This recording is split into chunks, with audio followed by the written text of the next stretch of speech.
नाही। आणि आपल्या जयंती मंडळाला मी विनंती करते की जरा कॉम्रेड हे नाव टाकलं पाहिजे।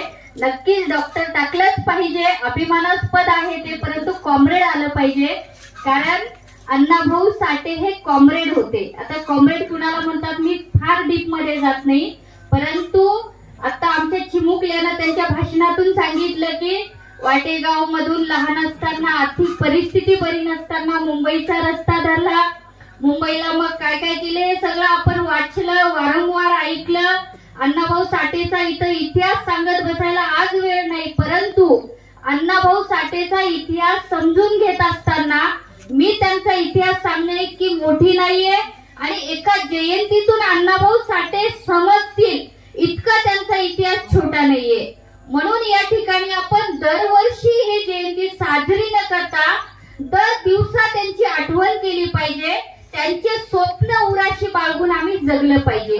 आता त्यांचं स्वप्न काय होतं त्या काळामध्ये, स्वातंत्र्यपूर्व काळामध्ये आणि स्वातंत्र्य काळामध्ये त्यांचं स्वप्न होतं। खरं तर आमच्या सहकार्यांनी खूप डीप मध्ये सांगितलं की डॉक्टर कॉम्रेड अण्णाभाऊ साठेंनी स्वातंत्र्याच्या दुसऱ्या दिवशी हा मोर्चा काढला। का काढला तर त्यांना त्यांच्या स्वप्नातला जो समाज निर्माण करायचा होता। कारण खरं तर मी तुमच्या भाषणात पण कॉम्रेड जरा दुरुस्ती करते, आताचं राजकारण आहे कॉम्रेड अण्णाभाऊ साठेंना बदनाम करण्याचं षडयंत्र या राजकारणी लोकांचं आहे, हे आम्ही समजून घेतलं पाहिजे। हळूहळू अण्णाभाऊ साठेंचे विचार नष्ट करण्याचं काम या सत्ताधाऱ्यांचं चालू आहे।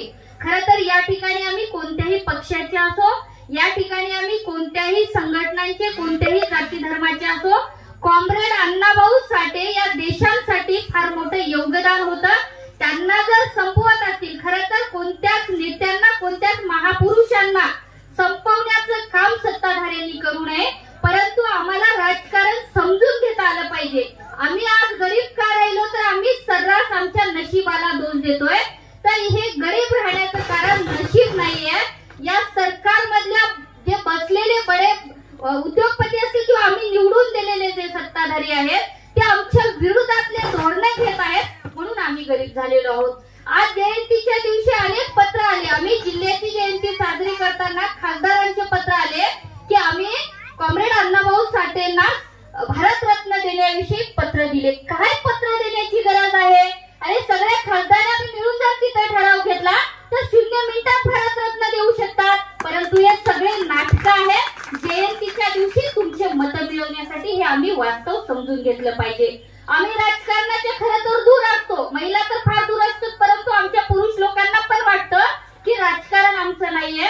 भावांनो, राजकारण आमचं आहे, राजकारण आमच्या जवळचं आहे, कारण राजकारण आम्ही समजून घेतलं नाही म्हणून आम्ही आज मागवाडे बुधवाडीमध्ये राहिलेलो आहोत। त्यामुळे राजकारण समजून घेतलं पाहिजे।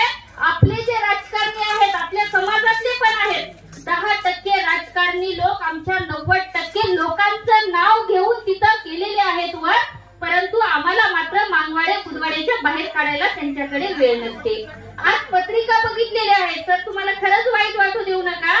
आज पत्रिकेवर तुम्ही मोठ्या आनंदाने नाव टाकलेलं आहे। मला वाटतं तुमच्या गावातली सगळी जयंतीची टीम जाऊन भेटलेली असावी, परंतु आमच्या जयंतीच्या दिवशी त्यांचं नाव टाकून जर झेंडा फडकवायला जर त्यांच्याकडे वेळ नसेल तर आम्हालाही मतदानाच्या वेळेस आमच्याकडे वेळ नसेलच ना, हे आम्ही लक्षात घेतलं पाहिजे। खरं तर इथं राजकारण मला बोलायचं नाही, परंतु राजकारण आमच्या इतकं जवळच आहे, हे आम्ही समजून घेण्याची गरज आहे। काय होतं अण्णाभाऊ साठेंचे विचार?